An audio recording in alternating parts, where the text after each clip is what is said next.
Welcome to the Houston Handball Club and WPH Race for 8, brought to you by Edel Handball. My name is Dave Vincent. Do appreciate the fact that you've tuned into this broadcast from the Family YMCA in downtown Houston, Texas, where Marco Chavez is going to go up against Adam Bernhard. Adam Bernhard, one of the best matches that I can recall in the last couple years or so, going up against Dave Munson from Chicago, Illinois, as that was a qualifier final that was on this show court just a Marco serves. Few hours ago. Quite exciting, 28-26 overtime 15. finish.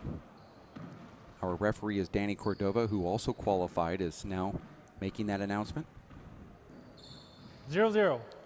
With Marco Chavez serving 0-0. This is the best 2 of 3 to 15. Win by 2.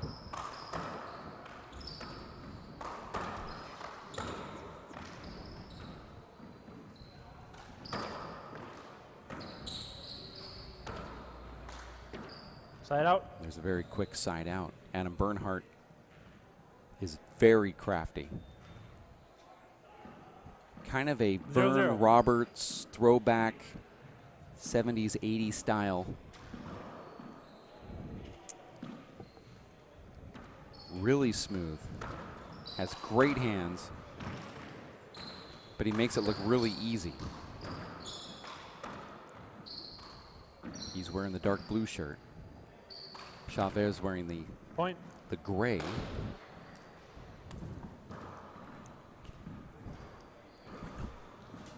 One serve 0.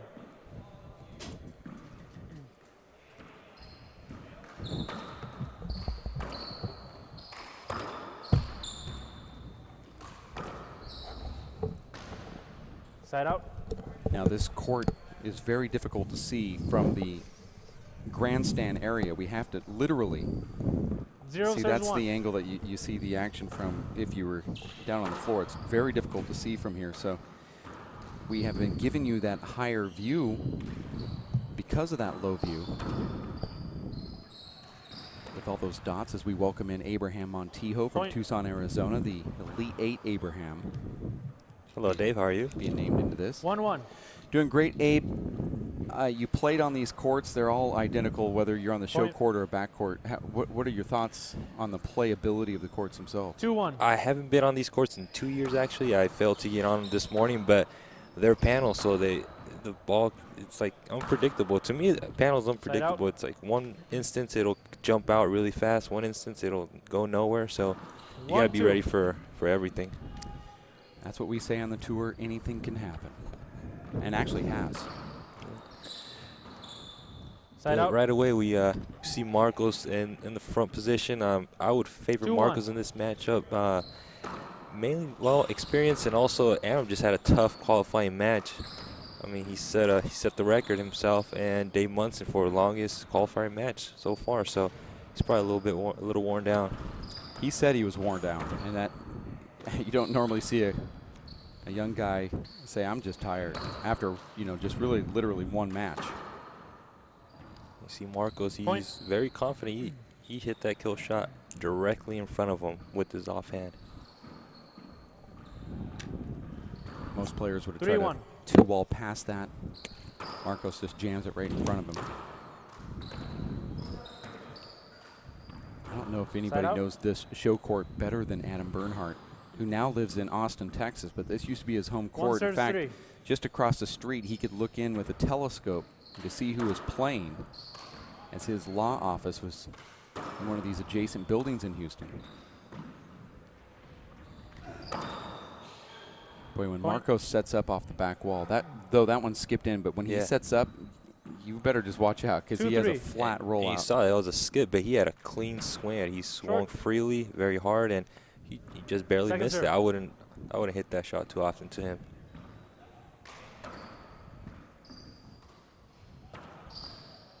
And earlier, actually, Marcos and I were watching Adam's game, that qualifier match, and he mentioned something about how he loves this when the ball comes off the back wall after hitting the ceiling shot. Many players their timing gets thrown off because of that shot because it's a different angle, but he said he loves that shot. And you saw right there, he took a great swing. And let's see if we go along this match, if we see that shot one more time, what Marcos does. Short. They do somewhat have Second similar styles of play in the sense of when Marcos wants to slow the game down, his game and Bernie's game are very similar, but when Marcos wants to play the power game and turn into that Vince Munoz, Mondo Ortiz, he's completely on a different level. Yep, he has, you could say every style is Marcos. He has all of it. Power, finesse. He also has that inside out little flop shots and big ball cuts that he does that, you know, literally nobody even tries. So he's even got that aspect of the game. A little bit of showtime. Yeah. A lot of strategic. 5-2. Yeah, we saw for a while he stopped playing small ball because he got kind of bored, and he adopted the big ball game, and now he brings a little big ball into the small ball game. Side out. I find that hybrid style of game very interesting to watch. Also, to play against somebody that plays like that, you're completely thrown off. Let's see what Adam's going to do here. Left hand. Z. Well, Marcos has showed him that you don't leave that left-handed Z high. Checked up over in that left wall, and Marcos put it away with a 2-inch high kill shot. Marcos, off the back wall, you really can't tell if he's left or right-handed. Yeah, he has great swings off the back wall. And there's an unforced error right there. Marcos this soft lob serve that he does down the right, down the left. A lot of people just slack on the return, and they end up either missing or setting Marcos up. Another aspect of the Chavez game that doesn't get a lot of notoriety is he actually is a good artist. I mean, he can dig balls out. Absolutely.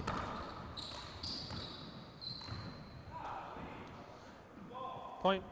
Yeah, it's a unforced error there. Timeout. That might be a result from his earlier match. A little bit 7-2. Slow. First game. Is Adam.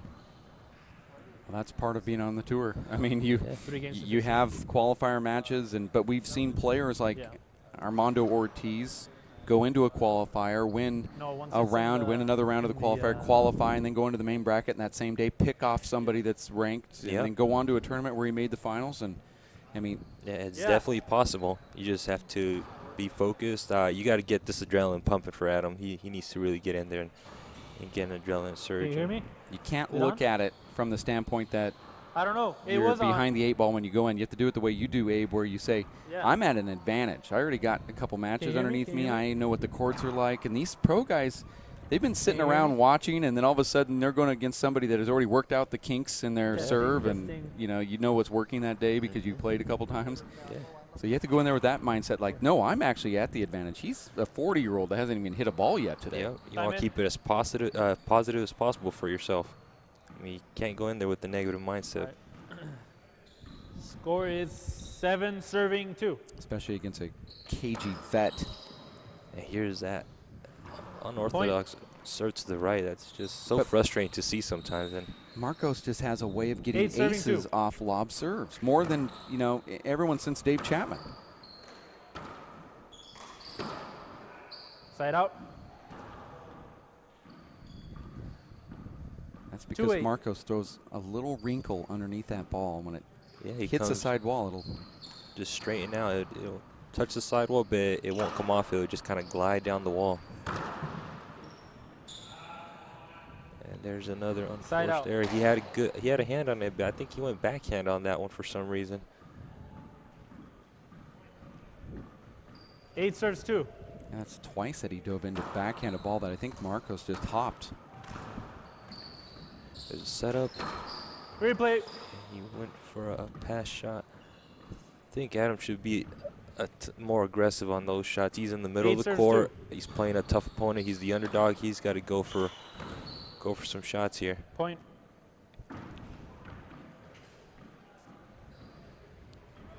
Nine serves 2. Maybe even get a little angry. He could pound the ball a little harder. Point. Well, Marcos is frustrating to play no matter how many games you've played prior to playing him. And if you're just slightly off on your game, Marcos will find it, within 2 or 3 shots and Side out. just exploit, you know, your anger or whatever you have. He just finds a way to even make it worse. Like 2 serves. he's 10. one of those cagey vets that you just don't want to play because. I mean, he's playing this game rather quiet right now, probably because of the lead. But when he starts getting into his shenanigans, it even becomes worse. Yeah, he's tough. He'll push your buttons. He'll do whatever he has to do. And here he is. He looks like he's taking it easy, but he's not letting any ball get. He's not walking to the ball. He's getting in position. There's a setup for Adam. Oh and my! Side out. He might just took his eye off, or he took it easy. He needs to get a little meaner. 2 aggressive swings off that back wall. Bernhard controlled that rally until the last shot when he hit it in the 10 ground. He had serves 2. Marcos left to right, left to right. Yeah, but here's a positive about it. He Second controlled the rally, so now he's just got to execute the ending shot, the final shot, execute it, and you never know what could happen. 11 serves 2.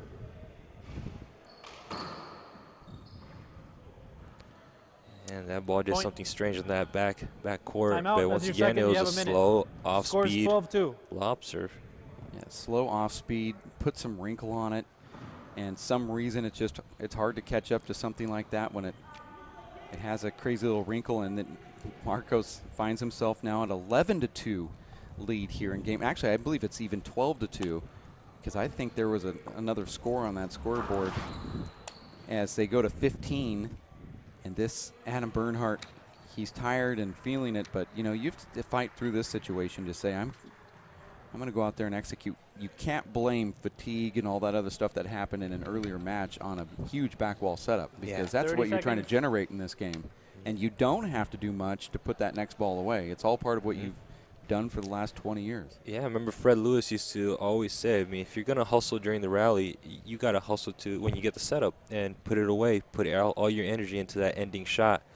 And that's where I think a lot of people, you know, they 10 forget. seconds. They work really hard to get the setup, and you get it and you Time in. relax. You can't relax. Yeah, they want to hit that Scores Staples 12, that was easy serving button well, before it Sorry became about that. easy. You know, it's like a receiver in football trying to run before he catches the ball. It just seems like, well, I'm gonna take a little off here 12-2. because this is going to be easy, but it's not. Let's see if Adam tries something different with returning Marcos' lob serve. He's just kind of hitting it back with not a whole lot of purpose. You'd love to see him just maybe attack the ball and Point. crush it into some sidewalls or front wall, sidewall, deep pass, just to end the game on maybe on a good note. 13 serving 2. Even though it doesn't look too great right now. See what he does. Back wall. See right back to Marcos. Marcos There's is a so backhand crafty. shot. That was a tough Replay. shot. Marcos is still in the server's box here. He should have lost that rally at least twice. Yep, and you saw Adam. He had a shot, but 13 serving 2. he didn't really put everything he had into it. Chavez is not even sweating Point. yet. That's the sad part. Well, the good thing about this format Possible game is, point serving 2. as game 1 nears, there's a Short. game 2 now.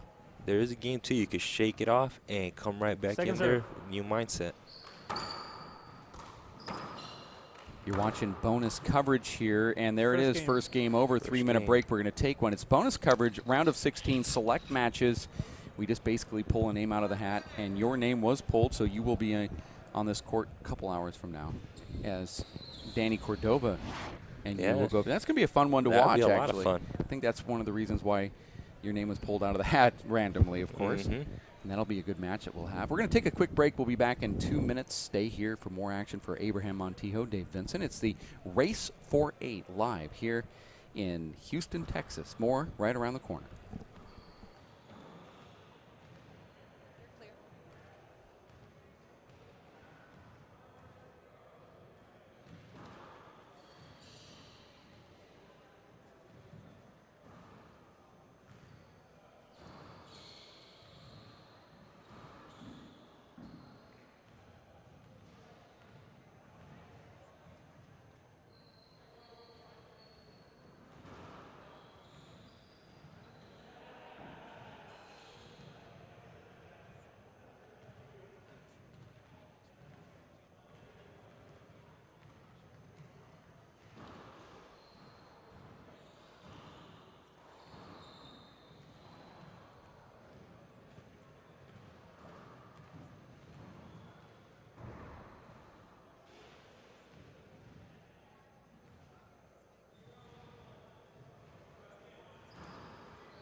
Time in.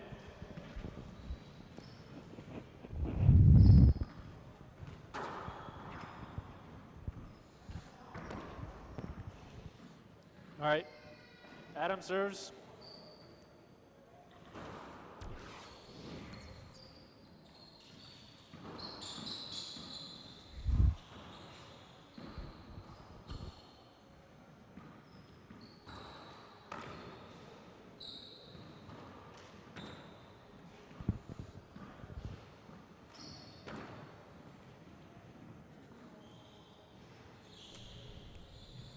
Second game, 0-0. We're back here at 0-0, Houston Family YMCA downtown in Space City. My name is Dave Vincent, along Abraham Montijo to my right side. Abe, first game, Marco Chavez wins 15-4, 15-3. Might have been even 2. 2. Did not anticipate that. There were some people that thought that Bernhard had a chance to take Marco Chavez here. I know it's early. Match isn't over, but kind of a surprising outcome. No 0-0. hinder call from the referee there, but Yeah, could have been a screen. Bernhard was chirping before the match, saying that he was Wow, is that behind the back? with spin. Yeah. But Bernhard, 0-0. and actually with authority too. That was probably the hardest behind the back shot I've seen from 38 feet.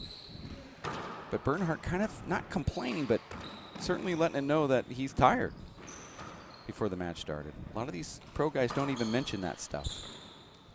Marcos does that elite corner kill. And if this is the first time you ever play Marcos in a situation where you're in a pro tournament, you're about a 95% chance you're going to lose, no matter how good you 1-0. are, because he's just a smooth character. Yeah. Now, Abe, you have the luxury of defeating him at the last pro stop, and 2-0. I mean, I know you've got some good wins over your life, but just from my standpoint, you have to put that from a fan standpoint like mine in the top 3. I mean, I would assume it had to be something like a top 3 win, right? Yeah, it's probably with that stage, the stage that we're at, it's probably might be the best win I've had. I mean, that tournament in Tucson was probably by far the best tournament I've had in pro career, and been very fortunate, to have that luck. Which is why you're. Which is why I'm here. I mean, why you're here because I'm here because everything went right for me that tournament. Marcos defeated him in 3 games, very tough games.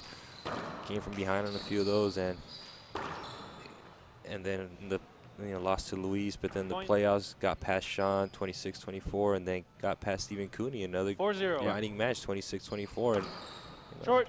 It's like one of those career type tournaments. And yeah, and that got me a tie with Anthony, and after that, well, nice little coin flip to get here. But with Marcos, you gotta play him tough. He's gonna go for his shots, and he's gonna hit some shots, but you gotta, at the same time, you gotta hit your shots too whenever they become available. Marcos, you saw Adam had a few shots. He once in a while will lose focus and give his opponent a setup. Marcos will, so you got to take advantage, and eventually you got to push him around. 6-0. And then when Marcos gets comfortable, that's it's a little dangerous. He'll go for we call it junk time. He'll hit some unorthodox shots, and they'll drop in, and they'll just frustrate the hell out of you. But that's what you got to push him around. Marcos, when he was watching Adam, he said, "I'd love to see him power serve the ball more than a lob serve," and he's trying it out here. See what kind of results he has. He hit him in the calf, and that. Check the ball, please. I heard it buckled him. Yeah, dropped his knee a little. Yeah, he's going to feel that for about 3 weeks. That's one of those that you act like it doesn't hurt, but the calf is one of the worst places to get hit. Gosh, Marcos, that's a great return. Side out. That separates the men from the boys right there. You have a fairly good serve, and Marcos hits it 1 inch high on his return. And that takes a lot of confidence, because we all have those shots, but I mean, do we have them consistently under pressure in a pro tournament and just say, I'm just doing it? In practice, you do that stuff, but it doesn't seem to work in pro events. That's where Marcos kind of has this sort of advantage over some of the young guys. Yeah, and this is much of the same of game number 1, where Marcos is controlling the action, and Adam just looks a little bit off. He's, I think, unsure as to how to attack Marcos right now. He's just kind of retrieving. Shot down the middle. Wow. And Marcos just hammers that front wall just flat. After looking like Marcos was in the wrong sport for about 3 or 4 shots there, he finally loads up and hits one perfect for a rally-ending side out. And Marcos here at 7-0 in game 2 after winning the first one. 15-2 it's being reported. 2 games to 15 here on the tour this year. We're only at 22 minutes and I think that's a great format that you guys came up with this season. It's the best 2 out of 3 to 15, win by 2. That's a great format. I don't hear many people complaining about that one, so you guys did an awesome job on it. I appreciate that. Thanks. It actually felt good immediately. You know, it's one of those things where when we went to the 25-point format, and I know some of the guys are getting used to it now, but I mean, it's like a mountain to climb at the very beginning as everyone was trying to acclimate to it. But this 15 thing seems to be absolutely like hit a home run with it. We're to a point where we're thinking about qualifiers going there, and because they can be just as fast as the 1 to 25. 1 to 25 is unique in its own way too, though. They are 2 different styles of games, and win by 2 just adds a nice little flavor as well. Yeah, I mean, I experienced that against Marcos the first game.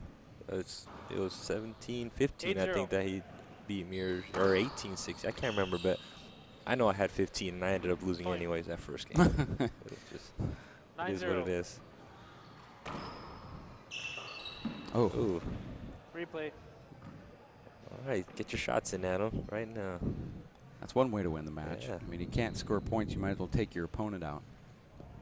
You're watching at racefor8.com as we are streaming here from the Telespin Family YMCA. Here, game 2, Marco Chavez from Buena Park, California. Or maybe it's Yoma Linda, one of the 2.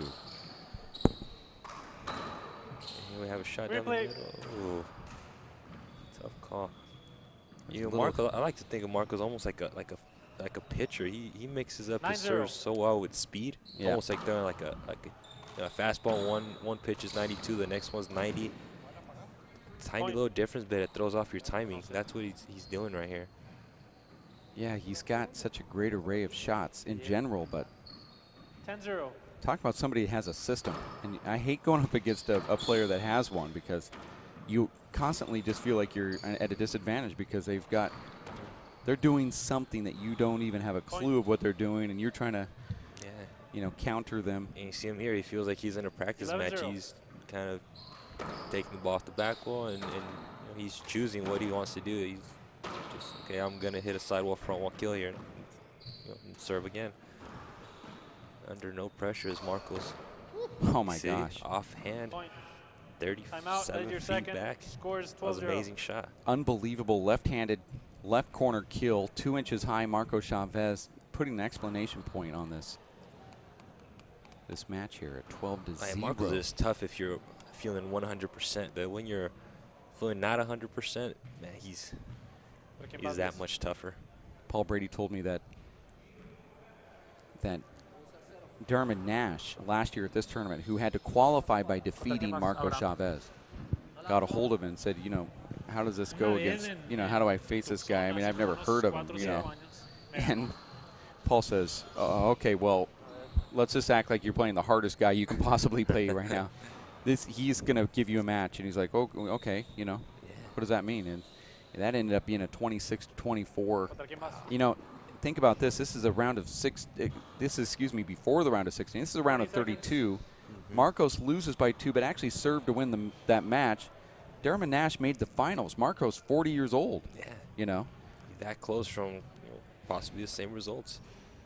10 seconds. Marcos plays Robbie McCarthy in one of those playoff matches. Another 27-25. Yeah. Robbie wins 5th place at the tournament. You start adding those things up, and you say, he's tough. And then talking to Robbie afterwards, he said, Paul Brady told me this guy's going to be hard. He's not joking, He's 40. Imagine what it was like when he was 26. And I do remember those days because just slightly a couple years older than him. But he was ranked, in the top 4 at one point. beat Dave Second Chapman serve. at a pro stop when Dave was ranked #1.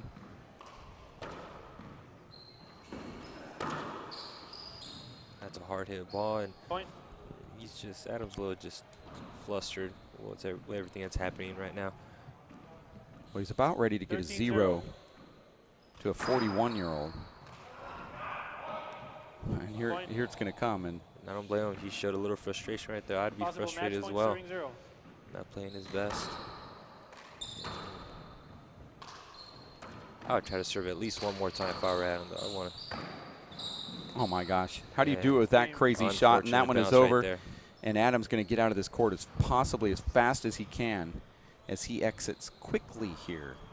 And this one went down rather fast. Marco Chavez defeating Adam Bernhard, who is one of the nicest guys you've ever met in your life. Yeah. Right now, if you went up there and tried to tell him a joke, he'd probably punch you in the face. He's not very happy at this moment. 15-2, 15-0. Adam Bernhard gets that 0 from Marco Chavez and says, "Welcome to the big leagues, son." Yeah. But, you know, Adams, he's a smart guy. I think he's gonna. If he's frustrated now, I think he'll learn from this.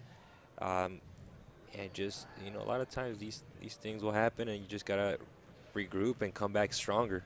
Abe, what do you have to say about these guys? You did it. I mean, now you're breaking into the top 8, but there is something to say about touring around and going to the stops, getting acclimated. I think a great example, I mean, you're a really good example because now you're in the top 8, but an example would be Anthony Celesto. You know, he plays in local tournaments. He gets beat by guys that aren't ranked, even nationally ranked. He will go on the pro tour, defeat Dave Chapman, Dave Fink, Sean Lenning a couple times. Yeah. Had some really big wins on the pro tour. He goes back home. He gets defeated by a local guy that we've not heard of. Yeah. You know, but he knows the system, and there's something to say about that because when he comes to a pro stop, he sees the Naughty Alvarados, how they prepare. He sees the Paul Brady, how they prepare for a match. He's getting a rub down with the masseuse that they have here locally. You see this guy starting to act like a pro. He talks like a pro. He sees the system. And then you see these young guys like Adam Bernhard, I mean, might even be older than Anthony Celesto, but young in the terms of that he's a pro player. And he comes out here to the court, and it's a new environment. It might be the court that he plays at locally, but it's a new environment for him. He doesn't know the cadence. He doesn't really know the rules exactly like all the other pros do. Is there something to say about that? Yeah, there is. It's I think it's just a different kind of intensity when you get to these pro events. You could play locally, and the intensity is not the same. You're not playing for the same stakes. You don't have that same pressure. Some people thrive under pressure. They love the big stage, and some people, they're fantastic local players, and they're like, why aren't you in the top 8 right now? Well, it's different. You play locally, you're comfortable. You go out of town, you're not so comfortable. So, it just speaks to the person's character, depending on what the stakes are. The more you travel, the more experience you get, and you learn how to play under the big pressure, the big stage, and it's a learning experience. It doesn't just happen. You have to learn it. Having those cameras in front of you, too, changes everything, right? I mean, if you've not playing a local tournament, they're not going to have ESPN doing the live broadcast, And also, there's something about playing a qualifier match at 9 o'clock in the morning, you play another one at 11, then you're in the main draw, and then there's that excitement of doing the blind draw ceremony. These are all off-court things here. Also the night before the tournament, the day of, how it's such a distraction that you want to get in there and play handball, but you've got all of this other stuff going on that is almost kind of like absolutely nuts. That has nothing to do with what goes on in your life. But you haven't seen a guy in Texas for 2 years, and you want to sit down and talk to him. And you go, wait a second, this is ruining my preparation now. And these are the little things that you have probably figured out. Now you're in the top 8. Guys like Adam Bernhard needs to learn it. We are mobile right now with our. I think Marcos is just dying to get asked how he feels just here. We have a mobile camera out here at the booth. There's our brackets, the beautiful Telespin Family YMCA. As we're going to say goodbye to Abraham Montijo. Thank you very much for hanging out as we're going to obviously give you these great sights and sounds and welcome in Marco Chavez, who's going to talk about his play with Adam Bernhard. Thanks to Abraham Montijo. We have another great match coming up in 30 minutes from right now, as we'll be talking about that in just a few minutes, as well as Vic Perez goes up against Sean Lenning here on this show court. In the meantime, though, I want to welcome in Marcos Chavez, who just faced Adam Bernhard. And Marcos, it just the way it looked, without any disrespect to Adam Bernhard, it looked like you were just playing one of the old guys down at your club and flipping the ball around and having a good time in there. Yeah, Adam's up-and-coming pro, right? And a couple of things that he's not used to, I guess, on the pro tour, like you were talking about. There's a lot of things that, he qualifies, and once he qualifies, and he gets to do, the ceremony of, picking the draw, getting the player, and, that's a lot, and having to go now into being taped, you get really nervous. And but the guys, he has the talent. He just has to play the tour. Without playing the tour, he's not going to be able to take that next step, just like Abe was saying. Yeah, talking to Abe about that, a good example, not to try to reiterate what I said earlier for those that are bored of this subject, but a guy like Anthony Celesto, he'll play in a local tournament and even get beat by someone we might not have even heard of, but then comes here and beats Sean Lenning and Dave Chapman and Dave Fink and Sean Lenning again, and it's all because he knows the system. How, you've played handball for so long that you literally were hitting left-handed, off-balance, 38-foot kill shots out there like you were playing a practice match, but it's not really that it was Adam's play. It's just that you know how to do this because you played for so long and you know the system of the pro tour. And yeah, it's just putting Adam in that situation where he's obviously seeing probably the serves that I'm giving him, thinks I'm probably playing with him or something. Right. And then, him just not, just missing some shots, It comes back to, like, he needs to practice outside the state, maybe. Yeah. Travel to play other players. I heard he's been going to Tucson and stuff, which is really good. But, it's just his off day. But he qualified, and that means a lot. I remember the first time I qualified, and I didn't stop pushing. I kept going. So I expect the same from him. Well, lucky for him, we should be talking about you, but lucky for him, he actually goes into a drop-down bracket where we're now giving more opportunities for those young guys to go in and play and win matches. Because, I was talking to Abraham earlier, he said beating you in Tucson at the last pro stop was the best win he's ever had in his life. But then beyond that, in playoff play, where every point matters here on the race, he defeated a very motivated Sean Lenning in one of those playoff matches. And then defeated Steve Cooney. And he said, I beat Marcos, Sean Lenning, Steve Cooney all in one tournament. But you don't get that sort of play unless you get into the playoffs. And so, luckily for Adam, he has other matches to play. Other matches, more experience under his belt. And, I just hope, he becomes a great handball player as he keeps playing, Yeah. And with Abe, it kind of shows you that a player like Abe that started from the qualifying and now look where he's at. He beat me and then Sean Lenning and I'm sure he's pushed a lot of other people around that I've heard of as of late as well. So how's your game going? How are you feeling? You look great, obviously, for that run that you had there. You won 15-2, 15-0, and have you been working out a lot, focusing on wife, kids, family, job? Yeah, mostly job. When I get off work, a lot of big ball, and then been playing a lot of small ball with Vic, Mondo, Vince Munoz, my brother, and it's been like a group of 5 or 6 guys, even including Shorty Ruiz, and so we've been playing a lot. About training, not training too much. Frisco's the one I'm really going to want to push for. So, these next couple of weeks is going to be a very tiring week for me, but I'm ready for Frisco. Well, I think you're going to get that invite to Frisco if you haven't been invited already. I think that win right there secures you in Frisco. So, we'll see, but I think you're going to get that invite probably before the tournament ends here, and I'm assuming you're going to go ahead and take that invite if you get it. I'm staying at the Olympic Club. Okay, so you're there. So I'm there. I got my room booked already. Okay, so you're there. And as we look forward and do that, let's briefly talk. We do have a lot of time, a lot of airtime here.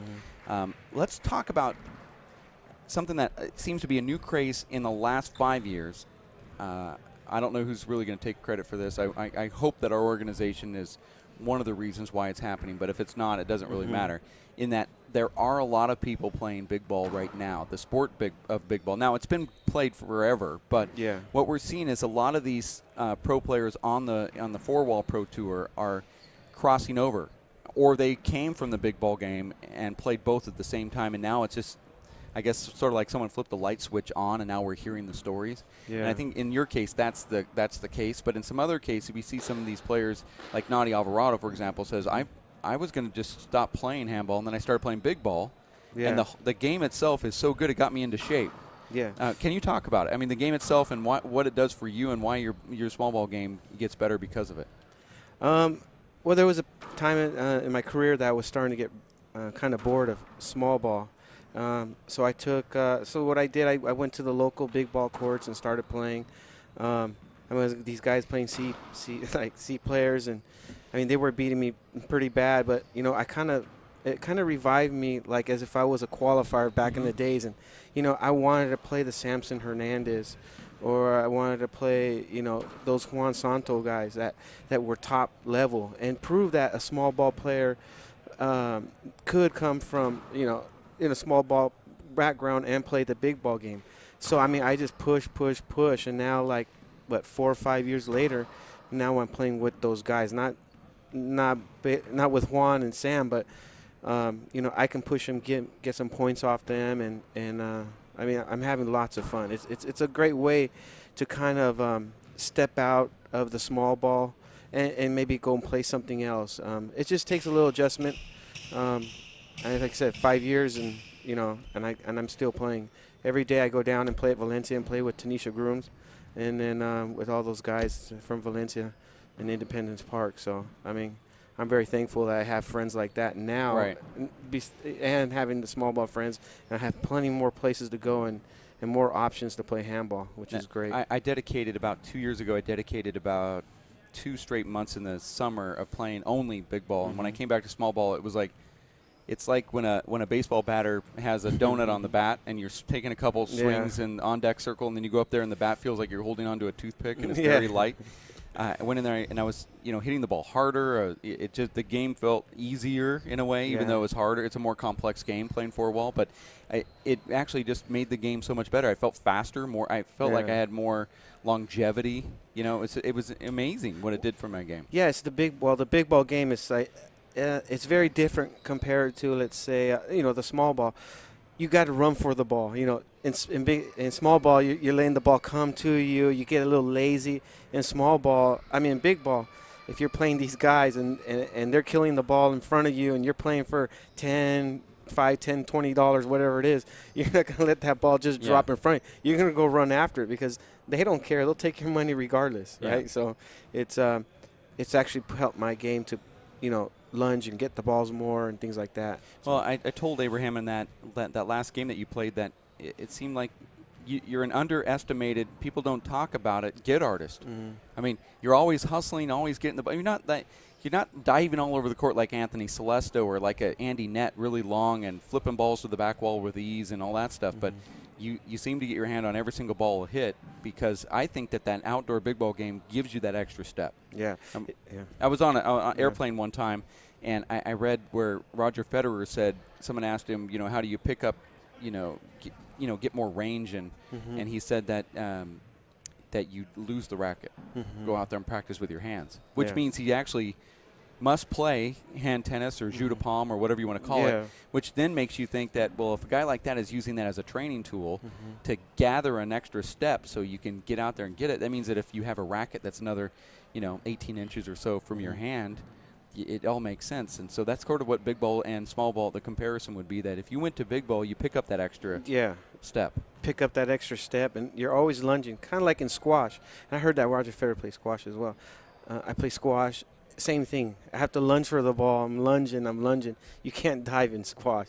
So I tried, like you say, I might not dive as much, but I'm always trying to lunge, get balls, hit them back. And, it all has a lot to do with, honestly, the squash and that I had learned to play. And I quit playing, but the big ball as well. Now, I'm not looking at the brackets right now. You just defeated Adam Bernhard. If the two, I don't know which bracket you're going into right now, but what seed were you? I haven't even looked at Okay, yeah. You know So me, you're I don't like look at the me. draw. Okay, you're like But me. I know they said maybe I had to play into E Ft Lowell. Okay, so you're 4 and 5 seed. Mm-hmm. So you would be like a, I think like a 5-4. You're like the 5 seed, and Emmett's a 4 seed. Yeah, we don't know. No, nobody really knows. But I believe you're a 5 seed, 4 seed. So you guys will eventually play into each other. It seems sort of like what always. It seems like what always happens is that you end up playing somebody that you play locally, like a Nadi Alvarado or an Emmett Peixote. Like the Southern California guys all the time. Yeah, I don't know why that always is, but for many, many years. So we take a look at that bracket right now. Great handwriting, by the way. Marco Chavez, looks like you will be playing either Emmett Peixote or John Iglesias. Yeah, and I should have mentioned Johnny. I just didn't know who it was in that bracket. Okay, so that is 4 and 5 seeds. Great penmanship, too. Our mobile camera is doing its job out there. Paul Brady in the upper bracket there, obviously, against Luis Cordova. Danny Cordova, brother of Luis. The two brothers qualifying at the same time. Yeah, that's great. It That's kind of really cool. reminds me of like David Silvera and Tati Silvera. I think that happened in New York. Probably, in New York, that had happened. The brothers qualified, and one brother was, I think, in the top 5 or something. Yeah, we were thinking about that. We were thinking maybe Vern and Chris Roberts, but somebody brought up Alan Garner and Aaron Garner, but Alan was always just always a name date player, and then Aaron would qualify. So it's it's kind of cool to have these young kids, and they're both young too, qualifying at the same time. They're both in their mid-20s. So. And their son is playing outside he's against the wall. Yeah, he's actually throwing a handball at people, so he's going to be a future player. We're going to take a break. We have another match coming up right around the corner, though I did state it earlier. It's going to be a good one. Vic Perez and Sean Lenning. Sean Lenning's been dropped 2 consecutive years at this tournament by Anthony Celesto in the round of 16. I'm sure he's happy he didn't see him, his name again. Sean pulled me aside last night and said, please, just let's not have it happen. I go, well, you're better than him, right? He goes, yeah, but his intensity gets into my brain. I don't want to play him. So. Yeah, he's a great player, Anthony. He gets everything. I don't want to say he's the new Armijo, but he gets a lot of balls. And I'm pretty sure he gave a tough time to David Fink right now. It looked like he was sweating when he walked in the booth. Dave Fink came over here earlier. It looked absolutely like he was drenched. His tournament was over with. I mean, that's what it looked like. So we're going to take a break. We have Sean Lenning, who you never know what you're going to get with Sean Lenning, right? I mean, he's probably one of the best, most dangerous players you ever played in your entire life. But then some days he just shows up and loses to guys that are ranked 16th. Yeah, but from what I've heard from him and him speaking to me, saying that he's got this new, right. He's feeling Yoga, differently. Diet, and he really wants to get back on the tour. No, I see that. And he's he has a lot of motivated. frustrations on things that had happened in the past. So, he's wiping all that out. I know he's in Tucson playing, Abe Montijos and Moreno and yourself and, Dave Fink. So, yeah, Dave Fink as well. But, this kid, he's in his maybe 29, 30, but, I mean, the guy's strong and both hands. And another guy that plays big ball as well when he was in Seattle. So he has those shots also that can really hurt you. So. Yeah, he's unreal. Okay, we're going to take that break. We're going to be back in about 50 minutes for Marco Chavez, who just defeated Adam Bernhard. My name is Dave Vincent. Marcos now advances to the round of 8, plays tomorrow at about 1 o'clock. Don't hold me on that, Central Time. And we're going to have that Sean Lenning. Victor Perez, who you do play with back in Los Angeles at the LAAC, your current doubles partner winner at the U.S. Nationals. We should have talked about that more. He is going to be up against Sean Lenning. So we're going to have that match. Maybe you'll just stay in the booth. You just might be here when you get back. That'd be great. Yeah, okay. The winner, the loser gets the ref. The winner gets to sit in here. Or maybe it's the other way around. The loser gets to sit in here. Thanks for tuning in, and we'll have more action here at racefor8.com.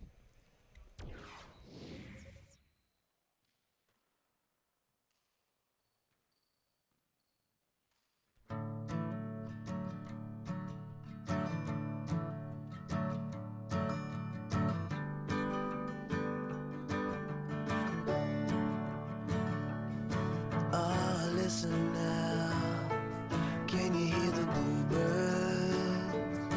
Oh, look up now,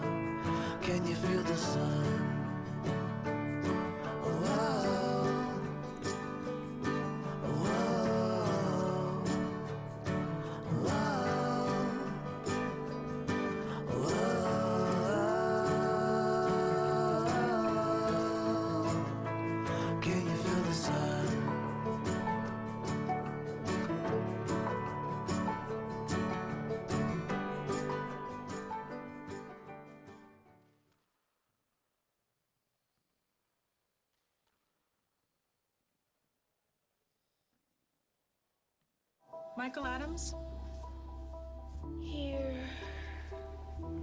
Michael Adams? Here. Michael Adams.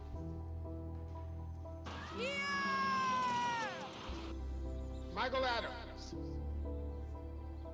Students who miss 18 days of school in any grade risk falling behind and not graduating. Absences add up. Keep track at boostattendance.org today. Don't look at me. Your hair's a bit frizzy today. Oh, you should pick that up. Oh, you're such a dork. Loser. Here, let me help you with that. Oops. Every day, kids witness bullying. Oh, look. Your crush is looking at you. Poor you. They want to help, but don't know how. See, no one here's gonna help you, because no one Teach your likes you. kids how to be more than a bystander. Visit stopbullying.gov.